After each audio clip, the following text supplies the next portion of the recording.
રાજકોટ સહિત ગુજરાતના 5 શહેરોમાં યુવક કોંગ્રેસ દ્વારા બેટર સિટી અભિયાનનો પ્રારંભ. અહેવાલ જતીન પરમાર. દીપ ભંડેરી, રાજકોટ જિલ્લા યુવક કોંગ્રેસ પ્રમુખ.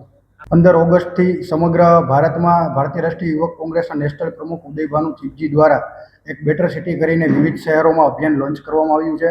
આ અભિયાન અંતર્ગત ગુજરાતના 5 શહેરોનો સમાવેશ કરવામાં આવ્યો છે, જેમાં અમદાવાદ, સુરત, બરોડા, મોરબી અને રાજકોટનો સમાવેશ કર્યો. અમારા માટે ગર્વની બાબત છે.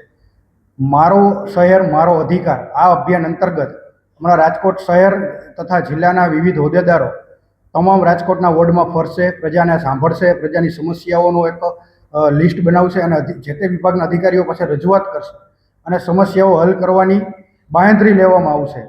આપણે જોઈએ છીએ કે પાણીની સમસ્યા હોય, રોડ રસ્તાની સમસ્યા હોય, જાહેર કચેરી હોય તો એમાં ક્યાંક ને ક્યાંક પીવાના પાણીની સમસ્યા, સફાઈની સમસ્યા હોય, સ્ટ્રીટ લાઇટના પ્રશ્નો હોય. આ બાબતે માહિતી એકત્ર કરી જે તે વિભાગના અધિકારીઓને રજૂઆત કરીને પ્રજાની સમસ્યા કઈ રીતના હલ થાય એવો એક ભારતીય રાષ્ટ્રીય યુવક કોંગ્રેસ દ્વારા પ્રયત્ન કરવામાં આવશે.